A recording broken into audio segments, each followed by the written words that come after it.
guys, how you doing? So today I am showing you a lick by Oz Noy. Now if you don't know who Oz is, check him out, and this is the lick that he played, which I just transcribed.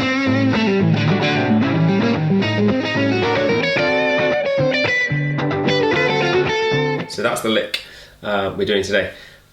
It's a really cool lick, just over 12 bar blues. He was just jamming in that video. I'll post the full YouTube video that I got it from below in the description. It was just an interview he did.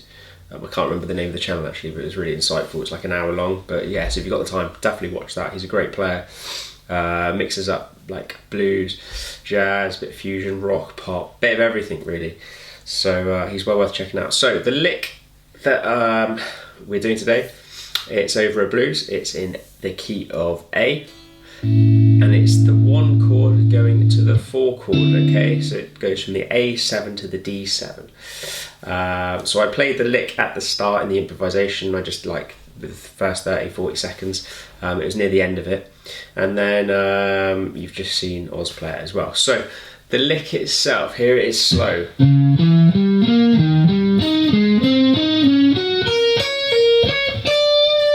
Okay, so it appears over the A7, going into the D. So a bit like the lesson I did yesterday, talking about tension and release. This is another perfect example from Oz where you could learn from, where he does it. So what I like to do, instead of breaking and showing you the lick and just going, here's the frets, it's good to be able to see what he's actually doing and what notes he's targeting.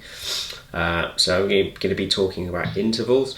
So over the A7, well, we need to know the chords, how the A7, what's the makeup of an A7 chord. So we have root, we have a major third, a perfect fifth, and a flat 7. So these are the notes that make up an A dominant 7th chord.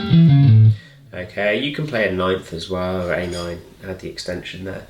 But I'm just treating it like an A7, if you know it this way, or you can play it just by playing. I've got root, flat 7, 3 and 5. Okay, so the lick itself.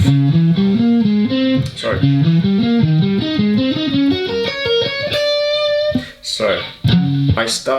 he starts on the 3rd of A, okay? So it's on the 4th fret on the A string. So I've got the 3rd, then the 5th, then the flat 7, then the flat 9. So here, it's kind of a diminished sound.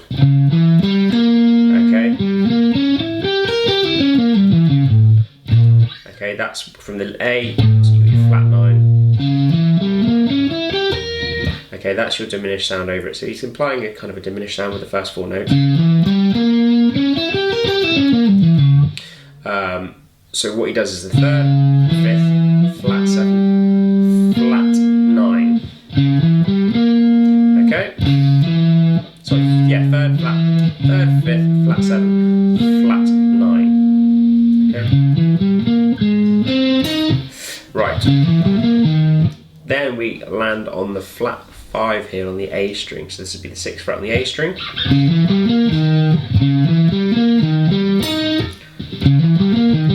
Okay, so that's the next little section. So I got flat 5, flat 7, and then the octave of the flat 5 on the G string on the 8th fret. Okay, so yeah, a bit of a tricky little fingering going on there. Okay, so this is landing on your E flat. Okay, then I go back to the D string and hit the, it's actually the major 7 if we're looking at it against the A. And then he does an A flat triad. Okay, so this would be A flat, C, and then the E flat, which is going to be against the A, major 7, the 9th, and then the flat 5. Okay, so you've got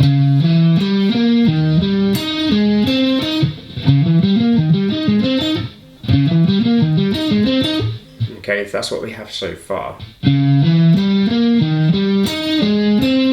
really clever, because it's really nice to not just play the typical diminished over that chord, because we're going from the 1 to the 4 chord, like I talked about yesterday's lesson, where that tension comes in. It's nice that he's not just playing typical diminished lines or diminished harmony. He starts off with that, and then flat 5 like the blues note, and then like an A flat major triad, which is nice. So you've got, okay, so that's all it is, and then he comes down here. So this, I'll talk about what I think he's interpreting here, but if we look at it against the A, he's hitting the 3rd, 6th, flat 9, and then finishing on the 3rd, back to the flat 9 on the high E string, back to the 3rd on the high E string, and then he's resolving it, and this is where the D7 comes in, on the root of the D. So this would be the 6th fret G string, 7th fret B string, 6th fret high E string, 9th fret high E string.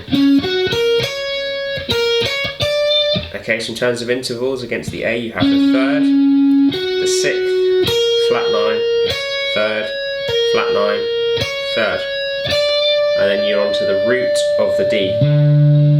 Okay, so all together. So what I think he's doing here, if you have a look on that section here, it's kind of, oh, that rain is heavy. England, in the summer. But what he's implying here, I think, this is an F sharp major triad. So if you look at it against an F sharp here, what have you got? You've got the 5th, you've got a root, you've got a 3rd, and then you have the 5th of F sharp. So really, what you can look at this as, if you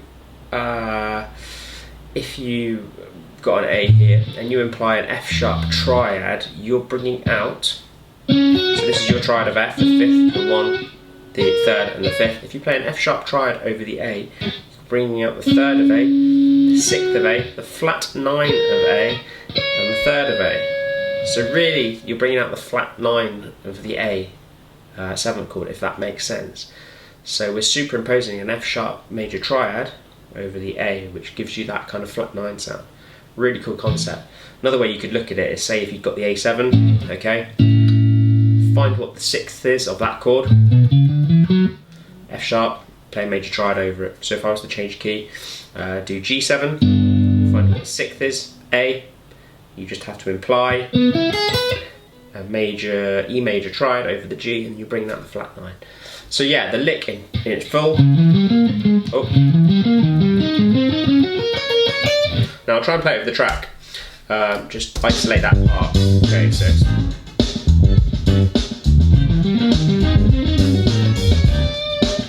that's it. I'll just loop this, just try and get used to it. So 1, 2, 3,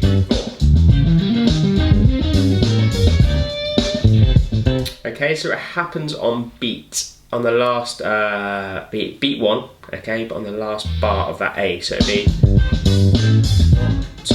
So here, 2, 3, 4, resolve to D. Okay, so that's where it happens. So again.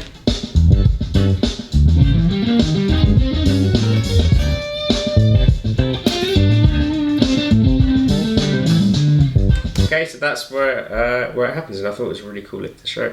But yeah, try and transcribe it and try and transpose it as well to different keys. So yeah, I just got some really nice things with that, especially that F sharp triad over that A, bringing out that flat 9 a bit more. It's really nice. Normally the flat 9 we associate with the harmonic minor, sorry. So that would be A phrygian dominant going to the D, or the diminished scale. But it's really nice just implying some triads to, just superimpose the triad over the chord. It just gives a nice sound, and you think differently about that as well. So anyway, here's your lick of the day. Let me know what you think, and yeah, definitely go and check out more of Oz, because he's amazing, one of my favourite players. But anyway, have a good day, and I hope it's not raining where you are. Remember to comment below, ring the bell, and subscribe, please. And any feedback you have, please write it. It's much appreciated, and I read all of them, you know. So yeah, thanks again. Have a good day. See you tomorrow.